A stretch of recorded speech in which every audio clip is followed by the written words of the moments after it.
कि केजरीवाल जी का सेकुलरिज्म जो है वो बेनकाब हो रहा है या उस पर से नकाब उतरता जा रहा है, या जिसे कह लें कि आहिस्ता आहिस्ता बिल्ली थैले से बाहर आ रही है। अभी दो स्टेटमेंट जो उनका आया है, दो बयान आया है। एक तो करेंसी नोटों पर लक्ष्मी और गणेश जी की तस्वीर के ताल्लुक से, और दूसरा यूनिफॉर्म सिविल कोड के जरिए ताल्लुक से।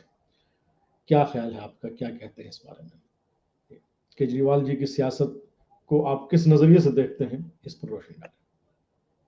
देखिए, मैं ऐसा समझता हूँ कि केजरीवाल जो है वो आ, मोदी की तोड़ की सियासत करते हैं।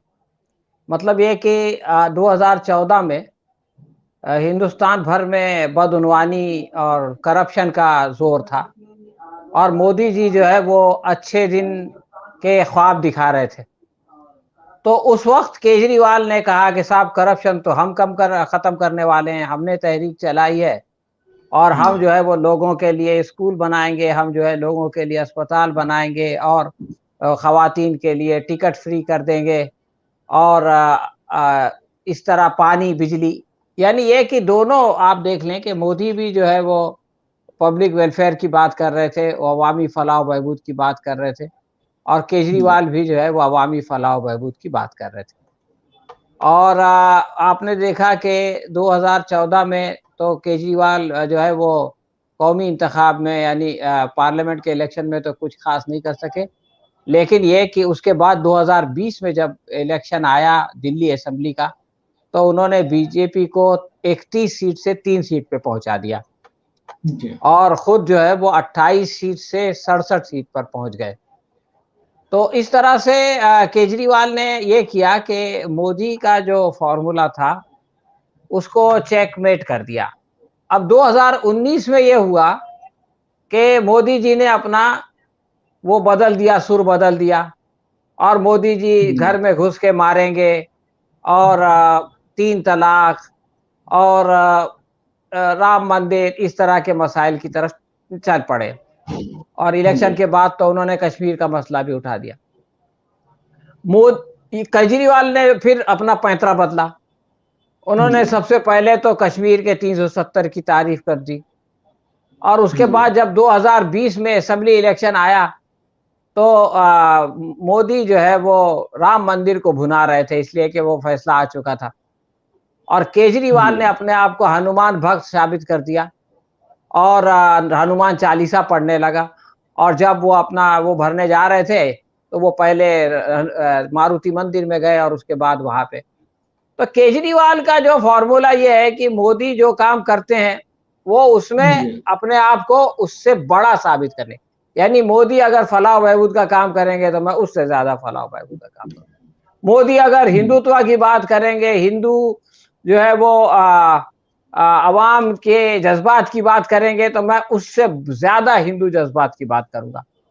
तो ये उनकी सियासत का पैटर्न है। और जी। सच्ची बात यह है कि ना कोई हिंदुत्ववादी है, मेरी तो ये राय है, और ना जी। कोई सेकुलर है। सारे सियासतदान जो है वो मौका परस्त है। जिस चीज से उनको वोट मिलता है वो गाना जी। गाते हैं, और जिस चीज से वोट नहीं मिलता है वो उसको छोड़ देते हैं। अब ये जो दो बातें हैं जो आपने जी। पूछी स्पेसिफिक, जो केजरीवाल के दो बयानात आए, तो मैं ये समझता हूं कि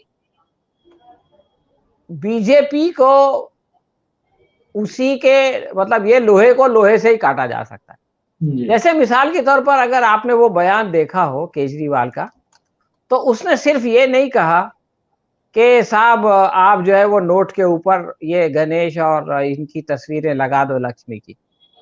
उन्होंने बात जी। इससे शुरू की कि भाई हमारी जो मईशत है वो खराब हालत में है, जी। और ये मईशत जो है, हमारा डॉलर के मुकाबले रुपया दिन पर दिन गिरता जा रहा है। तो बात शुरू की उन्होंने मईशत से, जी। और ये बताने की कोशिश की कि ये हुकूमत जो है वो मईशत को संभालने में नाकाम है। और फिर उस पे ये तड़का लगा दिया कि साहब अगर नोट के ऊपर में ये दोनों तस्वीरें भी लगा दी जाए तो उनके आशीर्वाद से मईशत अच्छी हो जाएगी। इसका एक पैगाम ये है कि तुम तो ये नहीं कर सकते, अब जी। ये देवी देवताओं की मदद से ही अगर कुछ होगा तो होगा, वरना तुम्हारे बस में ये नहीं है कि तुम मईशत को ठीक कर सको। और फिर उसने जो है वो केजरीवाल ने मिसाल दे दी इंडोनेशिया की, एक मुस्लिम मुल्क के नोट पे भी ये लग जाता है, तो हमारे यहाँ क्या जी, मसला है। यानी उसने ये मैसेज देने की कोशिश की कि हिंदुत्व का माना लाजमी तौर से मुस्लिम मुखालिफत नहीं होता है। मैं मुस्लिम मुखालिफ नहीं हूँ, इसलिए मैं इंडोनेशिया का हवाला दे रहा हूँ, व्हाटएवर इट इज। लेकिन आप जी, ये देखें कि इस छोटे से बयान ने बीजेपी के लिए बहुत सारी मुसीबतें खड़ी कर दी। एक तो पहली बात, उसकी मईशत के मैदान में नाकामी साबित हो गई, और दूसरे बीजेपी से जब लोगों ने पूछना शुरू किया कि भाई आप क्यों नहीं जो है वो केजरीवाल की बात मानते, तो बीजेपी ने जवाब दिया कि भाई ये हिंदुस्तान एक सेकुलर मुल्क है, इसमें ये नहीं कर सकते। यानी आप ये देखें कि जो बीजेपी उठते जी, बैठते सेकुलरिज्म को गालियां देती थी और इसको जो है मुंह जी, भराई या अपीजमेंट की बातें कहती थी कि भाई सेकुलर का मतलब ही अपीजमेंट है, तो खुद उसको भी जो है वो उसी सेकुलरिज्म के सहारा लेने पे मजबूर किया केजरीवाल ने। तो जी, केजरीवाल की बात सही है गलत है, आज की सियासत में कुछ सही गलत नहीं है, बल्कि ये है जी, कि केजरीवाल के इस बयान से उसका फायदा हो रहा है या नुकसान हो रहा है, या उसके मुखालिफ का फायदा हो रहा है या नुकसान हो रहा है, ये बनिया की दुकान है। तो आप ये जी, देखें कि इस बयान का ये असर पड़ा कि अभी तक जो मोदी और शाह का कैंपेन गुजरात में था, वो फिरका परस्ती की लाइन पे नहीं गया था।